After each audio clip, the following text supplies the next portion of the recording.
അമേരിക്കയുടെ താരിഫ് യുദ്ധം പുതിയ തലങ്ങളിലേക്ക്, നിലവിലെ ലോകക്രമവും വിദേശ വ്യാപാരവും പുനഃക്രമീകരിക്കുന്നതിലേക്ക് നയിക്കുന്നതാകും അമേരിക്കൻ താരിഫ് പ്രഖ്യാപനമെന്നാണ് വിലയിരുത്തൽ. പ്രശ്നപരിഹാരമാകും വരെ ഇന്ത്യയുമായി ചർച്ചകൾക്കില്ല എന്നാണ് ഡൊണാൾഡ് ട്രംപ് പറയുന്നത്. താരിഫ് ആഘാതം ഏറെ ഉണ്ടാകാനിടയുള്ള ബ്രസീലും ചൈനയും ഇന്ത്യയും യോജിച്ചുള്ള നീക്കങ്ങളിലേക്ക് പോകാനും സാധ്യതയുണ്ട്.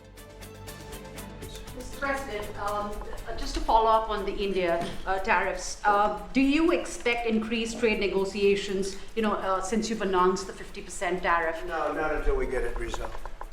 താരിഫുമായി ബന്ധപ്പെട്ട് കൂടുതൽ ചർച്ചകൾ ഉണ്ടാകുമോ എന്ന മാധ്യമപ്രവർത്തകരുടെ ചോദ്യത്തിന് ട്രംപിന്റെ മറുപടിയാണ്.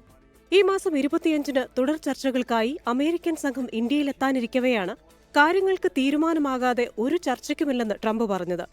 റഷ്യയുമായി വ്യാപാരം ചെയ്യുന്ന രാജ്യങ്ങൾക്ക് രണ്ടാം ഘട്ട ഉപരോധം ഏർപ്പെടുത്തുമെന്ന മുൻ പ്രഖ്യാപനത്തിന് പിന്നാലെയാണ് ഇന്ത്യയുമായുള്ള വ്യാപാര ചർച്ചകളിലെ നിലപാട് ട്രംപ് വെളിപ്പെടുത്തിയിരിക്കുന്നത്.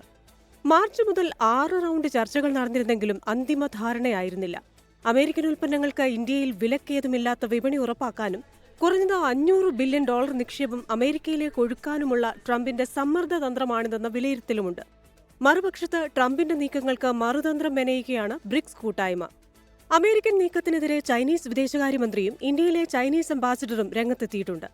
അമേരിക്കയുടെ നടപടി വ്യാപാര കരാറുകളുടെ ലംഘനമാണെന്നും വ്യാപാര കരാർ അമേരിക്ക മറ്റ് രാജ്യങ്ങൾക്കെതിരായ ആയുധമാക്കുകയാണെന്നും ചൈനീസ് അംബാസിഡർ സു ഫെയ്ഹോങ്ങും വിദേശകാര്യമന്ത്രി വാങ് യിയും അഭിപ്രായപ്പെട്ടു. Brazil president Luiz Inacio Lula ഡിസിൽവയും പ്രധാനമന്ത്രി നരേന്ദ്രമോദിയുമായി നടത്തിയ ചർച്ചയിൽ കൂട്ടായ പ്രവർത്തനത്തിനുള്ള ശ്രമങ്ങളാണ് ചർച്ചയായത്. ഗാൽവൻ സംഘർഷങ്ങൾക്ക് ശേഷം അകൽച്ചയിലായിരുന്ന ഇന്ത്യയും ചൈനയും സൗഹൃദ പാതയിലേക്കെന്നാണ് പുതിയ സൂചനകൾ.